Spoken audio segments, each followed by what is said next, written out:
la nature n'a pas d'équilibre, des équilibres naturels, je n'y crois pas. C'est au contraire un perpétuel déséquilibre. Parce que c'est la vie, et que la vie ça change, ça évolue. Aussi bien les végétaux que les animaux, les êtres vivants, ça a une dynamique.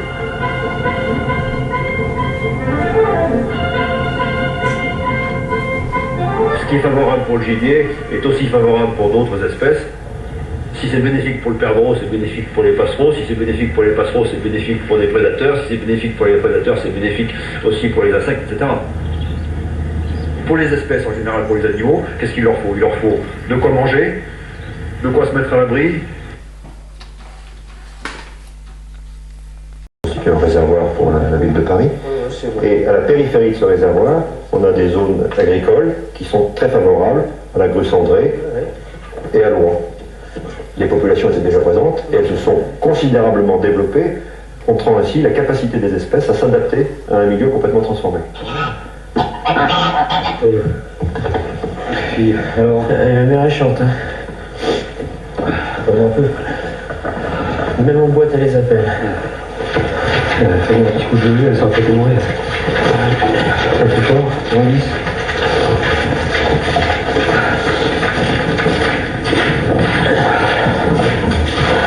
Allez, on va décharger le barda là-dessous. Ah, c'est bon.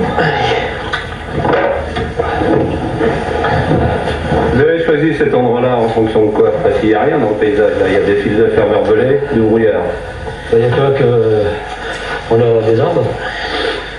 Il y a à peu près 50 hectares de prairie. Et puis bah, c'est les seuls arbres qui restent sur le territoire. Alors il n'y a pas le choix pour se cacher. Hein. Alors là, vous avez tout un matériel. Qu'est-ce qu'il y a là-dedans? C'est des oies oui, en bois, en plastique, en chair et en os? On a des oies en plastique, des oies en bois, puis deux vivants. Et on va déjà les atteler. Les atteler, puis après on prend le poste après. Voilà, vas-y, voilà, vas-y.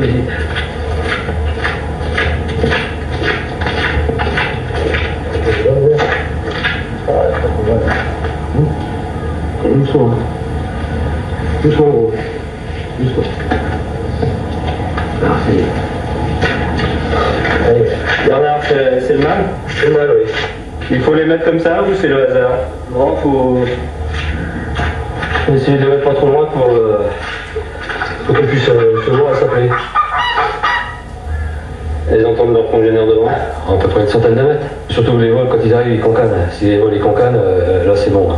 Ça s'appelle, ça discute, ça tourne. Qu'est-ce qu'elles se racontent? Ça, on va bien savoir. C'est le secret des oies.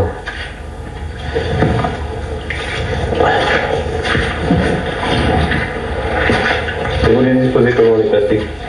Assez serré quand même. Que ça fasse un bon groupe, qu'on voit assez loin. Et là, il y a toutes sortes d'attitudes dans les plastiques. Oui. En alerte. Une en alerte et puis les autres qui mangent. L'attitude normale du trou. Voilà, exactement.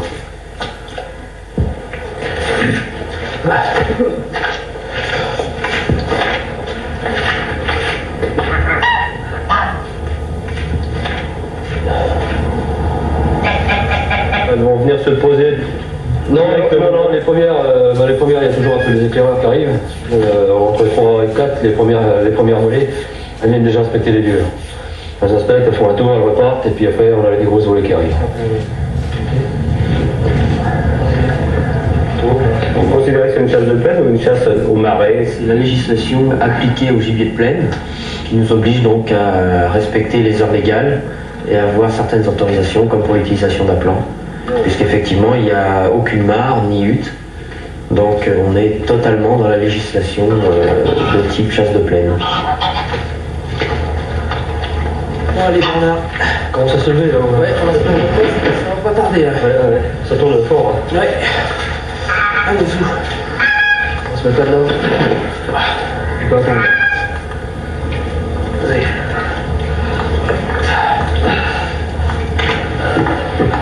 Ça tourne là. Ouais, elle tourne. Elle peut pas tarder. Ouais.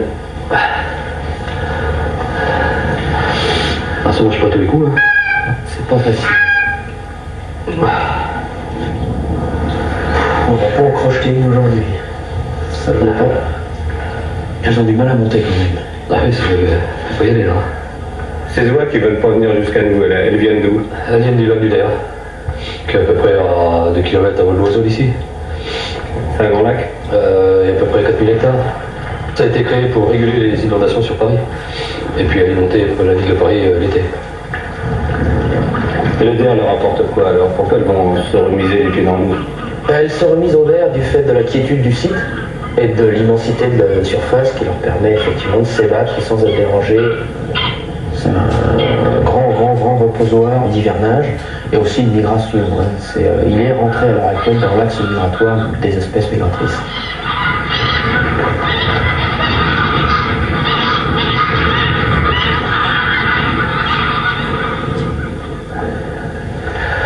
Oh là, regarde ça là-bas. Oh, c'est un très pépère, oui. Ouais, magnifique. Qu'est-ce qu'il fait? Bon rencard. Oh là là, il va aller se taper dans les oies. T'as vu les perches qu'il y a sur la tête? C'est bizarre, hein? Ouais. Oh, il va rentrer au bois, on va. Les oies, je sais pas si ça va monter. Hein. Ça s'est rempli. Et encore un coup. Oh, ça va tourner, ça va revenir, ça. Ouais, faut peut-être qu'on se rebaisse un peu, là. Ça remonte. Ouais, attention, vas-y.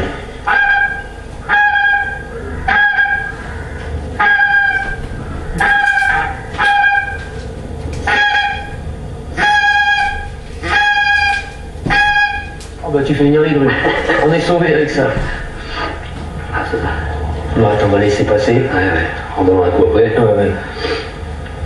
Hop, ça retourne. Laisse passer. Voilà, c'est parti. Ouais, c'est parti, ouais, encore un petit peu.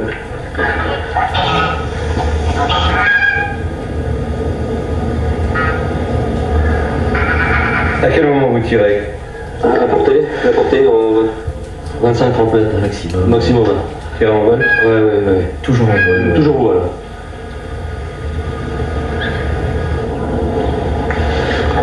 Ça monte, hein. Ça monte, Eric. Ça monte. Ça monte. Elles arrivent par la gauche. Ça monte, je te dis, hein. Et que je te dis direct, tu vois. Ok, T'es prêt? T'es prêt? Oui, c'est vrai. Allez, maintenant, c'est bon. Ok. Tiens, tu le tiens, je vais chercher. Vas-y. Avec une sombrée, hein.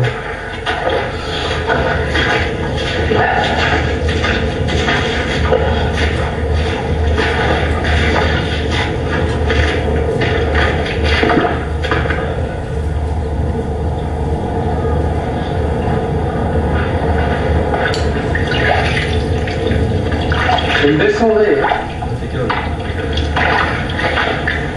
Bon tir. On évite de faire des gros tableaux. On s'estime un quota annuel, on le fait, puis on s'arrête, d'autant plus qu'il faut préserver notre territoire. On a une fréquentation d'oies, il faut en tirer profit. Il ne faut pas tout décimer pour ne plus rien avoir l'année d'après, quoi. La méthode de chasse, il fallait quand même la créer ou la copier de méthodes qui existaient ailleurs.